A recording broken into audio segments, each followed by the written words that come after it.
loves, and welcome back to the channel. My name is Joy, and guys, nobody can seem to get their story straight on what's going on with Thomas Crooks. So if you guys saw it, and I had some shorts about this on my channel, we had a video that came up from somebody who said they were a fellow or former classmate of Thomas and said he was bullied quite a bit and was an outcast. However, we've now had some reports saying that's not the case, and we have an actual counselor coming out and saying that's not true. But I've got some thoughts about this. So guys, also, if you like content like this, make sure and subscribe, hit that notification button so I can keep you up to date. Now, as I'm showing you guys this, because I have an interview with this counselor, I want you to sound off in the comments and tell me what you're seeing or what you're thinking. Also, guys, like the video because everything helps. So let me go ahead and dive in. So here we go. This is from CBS News. It says, Thomas Matthew Crooks, former guidance counselor, says his stomach sank after learning about the Trump rally shooting. And from Bethel Park, it says, the former guidance counselor of Bethel Park native Thomas Matthew Crooks, the would-be Trump assassin, said he was shocked to hear about the shooting. The 20-year-old opened fire with an AR-style rifle from the roof of a building outside the secure perimeter of the Trump rally Saturday in Butler County. When I first heard it was Thomas, it didn't register. Former Butler Park guidance counselor Jim Knapp said. So I actually had to go back and look up some pictures that I was able to keep from when I was a guidance counselor and some notes that I took myself. Therefore, I was able to look at those notes and look at the picture. And therefore, it started to all come back. The recollection all came back. And when I recognized who it was and what happened, it just made my stomach sank and my heart went out. Crooks attended Bethel Park High School, and during his sophomore year, he started seeing Knapp. The former guidance counselor said he didn't see any bullying. I really want to emphasize that we took great pride, and I say we, I mean the counselors, the administration, the school district took great pride in trying to avert or trying to stay away from any bullying situations, Knapp said. It says, so far, Crooks' motives in the attack on the former president remain unclear. The shooting killed 50-year-old firefighter Corey Comparator, injured two others, and hit the former president in the ear. So there's so much to uncover with this that, guys, I want to actually play this interview. He did an interview with CNN. Let me see if I can pull this up. As investigators work to uncover a motive behind all of this, many who knew the shooter are speaking out about the Thomas Crooks they knew. One of them is Jim Knapp. He's a former Bethel Park guidance counselor who counseled Crooks during high school. Mr. Knapp, thank you very much for joining us. We appreciate it. And of course, our hearts go out to your community. Everybody I know out there is still grappling with all of this. But what can you tell us about Crooks as a student? What did you observe? Well, thank you, Jim. I have known Thomas since he was a sophomore in high school, and Thomas was a quiet young man, intelligent, stayed to himself. However, he was very, very intelligent, and his schoolwork was his top priority. In his senior year alone, he only missed one day of school, and I must say that's very unique for seniors because they always have a couple skip days in there and so on and so forth. So I can tell you that Thomas was a very intelligent, quiet, bright young man. But I do want to say, Jim, before I go on any further, I want to have to say that my deepest sympathies to the family up in Butler, where the father had passed away from the shooting. I feel horrible for that. I feel horrible for the people who've been shot. And I feel for Thomas's parents, too, also, and the community of Bethel Park, because Bethel Park is a great community.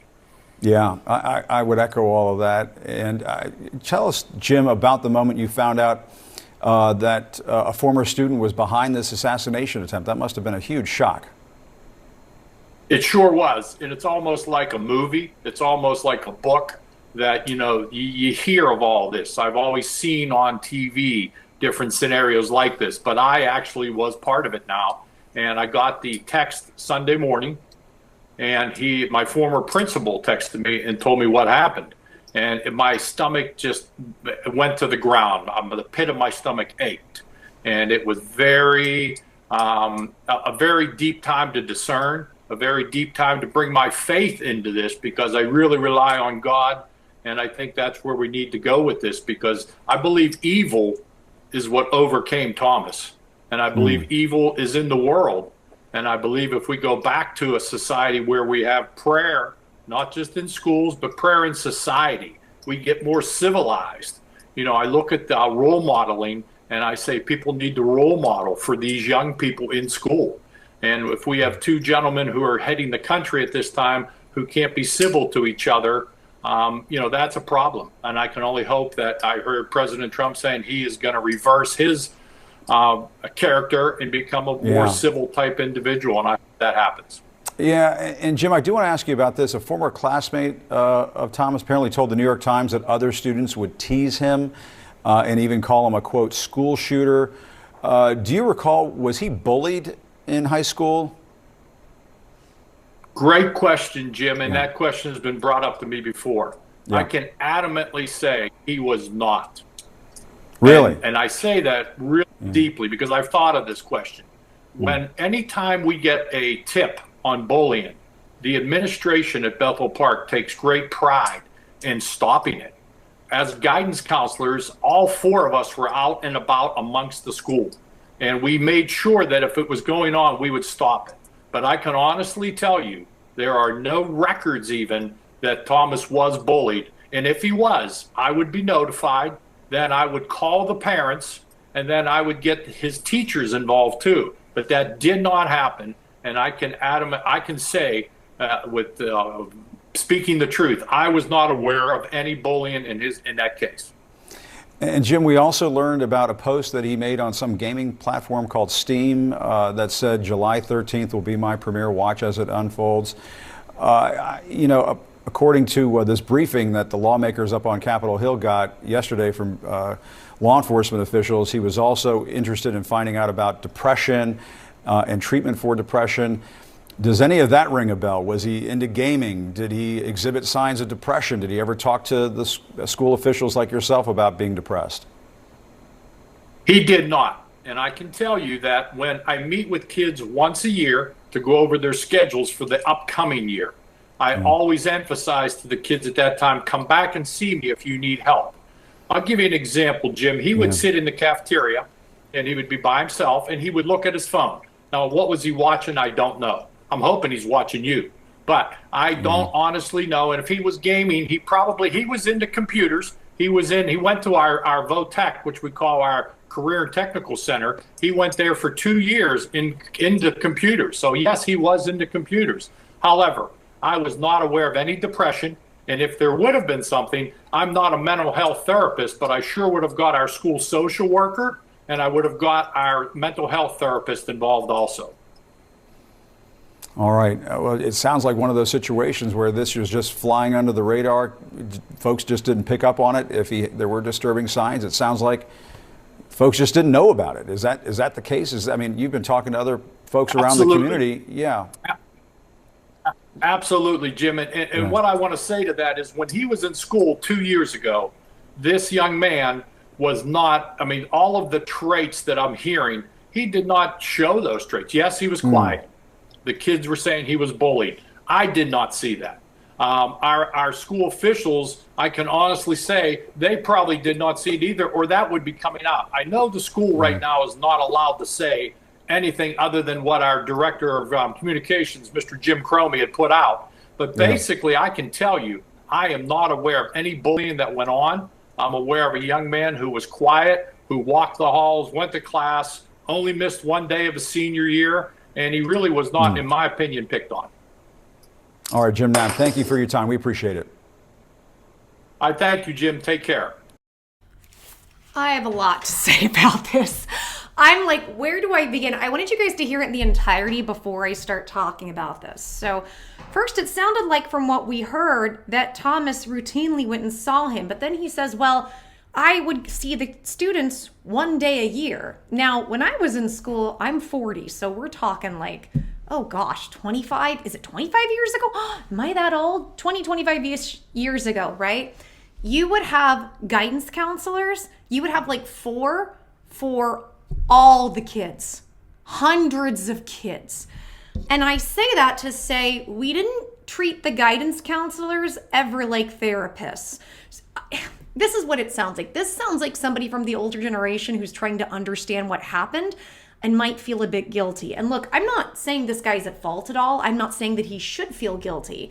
Let me tell you where the fault is, though. There is fault with the school system because the school system is not designed to help people like this kid. For him to be like, we didn't see any of that, that wasn't a thing. Well, first of all, he didn't know if he was into gaming, but said he was into computers. That's very out of touch. If you're into computers, most people are into gaming. And let's be clear, most young men do gaming, most all of them. It's not like a secular thing anymore where some people, it's not a fringe thing. Like everybody, even women, everybody tends to game. I'm not a gamer and I still every so often love playing The Sims because it's like real life Barbies. I get to be God. I get to make men pregnant and people get to have UFO abductions. It's fun, right? So for him to say he didn't know he was into gaming says you didn't really know that much about him, and then says, well, he didn't have any mental health issues. Yeah, but then also says, well, I'm not a therapist. You are a high school counselor. You're kind of there to guide the kids a little bit on their schedules. And I remember we met, unless there was some big issue, we met with our counselors like once a year. That's not enough for you to determine anything about anyone. Then says, well, if we got any tips on bullying. I mean, that one is a little out of touch. I'm not saying they didn't try to stop bullying. I'm not saying they didn't try to help. But a lot of this stuff is not reported. In fact, a lot of times if you're being bullied, you go report it and then, people get involved like the adults. It ends up making it worse for the kid.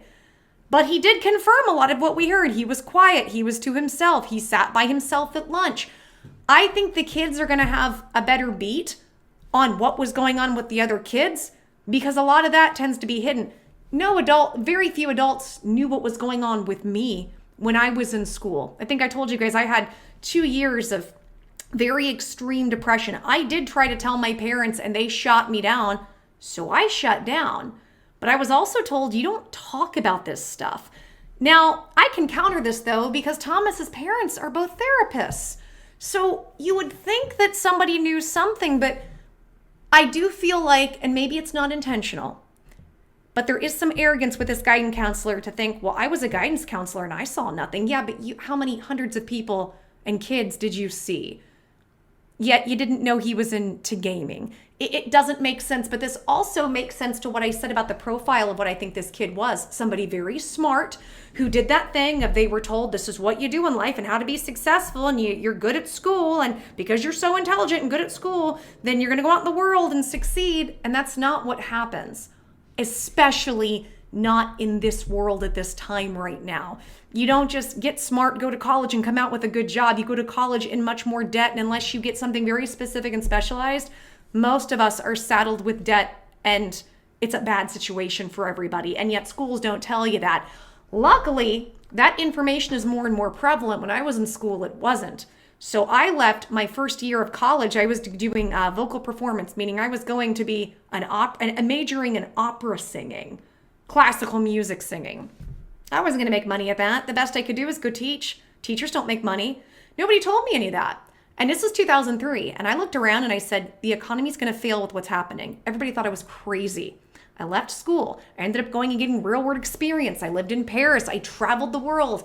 And almost everybody I know who has student debt now says, I wish I could have gone back and I wish I would not have left school. Leaving college was the smartest thing I ever did. And back then, I was told, you are a loser. My family disowned me. I was cast out.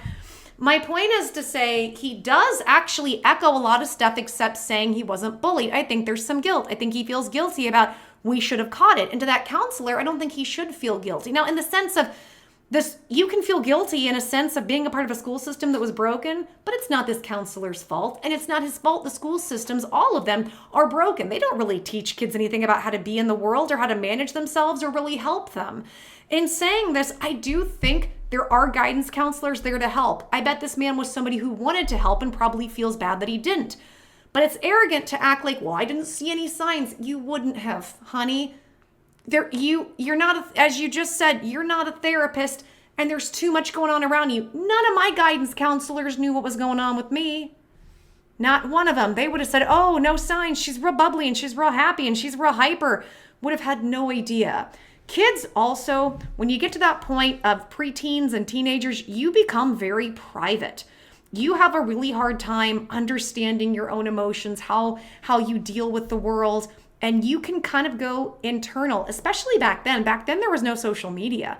When stuff happens, You deal with it, you pick yourself up, and you go on. And we had a lot of, and I say this with love, I have a lot of boomers that watch me. I love you guys. I'm not talking about y'all, but there's a subsect of very mean boomer parents who just did not care. We were latchkey kids.